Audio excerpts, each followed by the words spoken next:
Greetings. மத்தேயு 16:18 இயேசு கிறிஸ்துவின் வார்த்தை. மேலும் நான் உனக்குச் சொல்லுகிறேன், நீ பேதுருவாய் இருக்கிறாய்.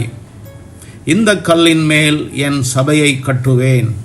பாதாளத்தின் வாசல்கள் அதை மேற்கொள்ளுவதில்லை. இதை நாம் ஒரு வாக்குத்தத்தமாக எடுத்துக்கொள்ளலாம். ஆண்டவராய் இயேசு கிறிஸ்து தம்முடைய பிரதான சீஷர்கள், அதாவது அப்போஸ்தலர்கள், தம்மை யார் என்று அறிந்து கொண்டார்களா என்று அறிந்து கொள்ள விரும்பினார். அவர்களை குறித்து ஒரு கேள்வி கேட்டார். நான் யார் என்று நீங்கள் சொல்லுகிறீர்கள் என்று. ஒவ்வொருவரும் ஒரு காரியத்தை சொன்னார்கள். நான் பேதுரு மாத்திரம் இதை சொன்னான். நீர் தேவனுடைய குமாரனாகிய கிறிஸ்து என்று சொன்னான். அதற்கு ஆண்டவராய் இயேசு கிறிஸ்து இந்த பதிலை கொடுக்கிறார்.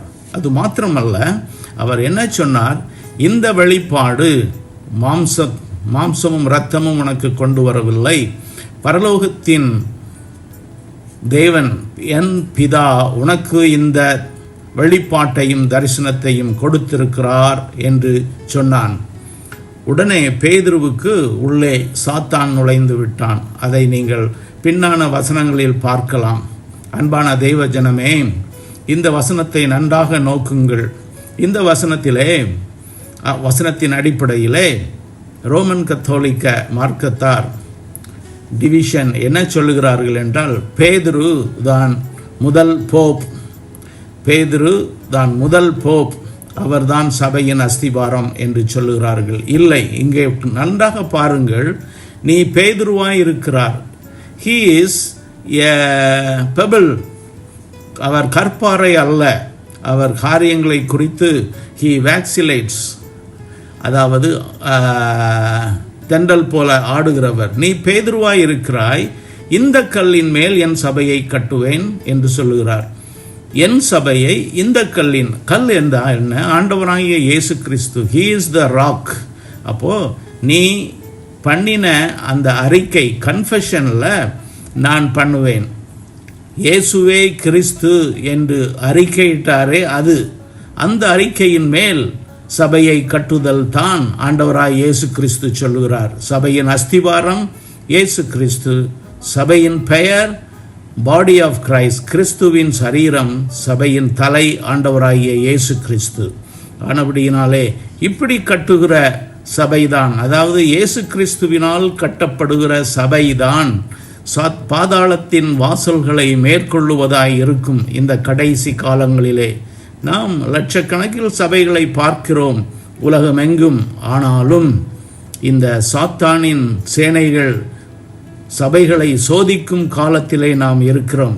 சாத்தான் இயேசுவை சோதித்த பொழுது ஆண்டவராய் இயேசு கிறிஸ்து வார்த்தையை கொண்டே அவனை மேற்கொண்டார். அதற்கு எதிராக அவன் வார்த்தையை பிரயோகப்படுத்தினதை நாம் பார்க்கிறோம். தேவ ஜனமே, ஆண்டவராகிய இயேசு கிறிஸ்துவின் வார்த்தையை நீங்கள் சரியாய் அறிந்து கொள்ளுங்கள்.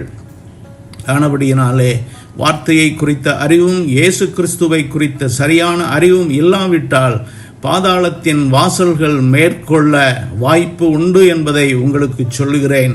ஆனபடியினாலே நாங்கள் லீடர், நாங்கள் பாஸ்டர், நாங்கள் ஒவ்வொரு பொசிஷனில் இருக்கிறோம் என்று சொல்லுகிறவர்கள் ஜாக்கிரதையாய் நீங்கள் இருக்கும்படி உங்களை கேட்டுக்கொள்கிறேன். ஆத்துமாக்களை குறித்த கரிசனை உடையவர்களாயிருங்கள்.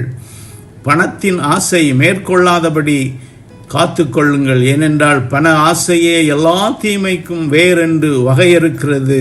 Leadership manual, pastoral manual. ஆனபடியினாலே அதை கவனித்திருப்பது நலம் என்று நான் உங்களுக்கு வலியுறுத்துகிறேன். பாதாளத்தின் வாசல்கள் மேற்கொள்ளாதபடி நீங்கள் சபையை பார்க்க வேண்டும். கிறிஸ்து இயேசு உதவி செய்வாராக. பரிசுத்த ஆவியானவர் சபைக்குள்ளாக ஆண்டவராயிருக்கிறார். அந்த சபையின் ஆண்டவராக இயேசு கிறிஸ்து இருக்கிறார்.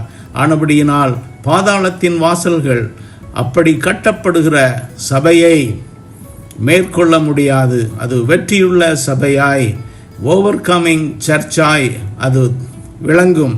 நீங்கள் அப்படிப்பட்ட சபையில் அங்கமாய் இருக்கிறீர்களா என்பதை திட்டமாய் கவனித்துக் கொள்ளுங்கள். ஜாக்கிரதையாயிருங்கள். இந்த கடைசி காலத்தில் கர்த்தர் தாமே உங்களை ஆசீர்வதிப்பாராக.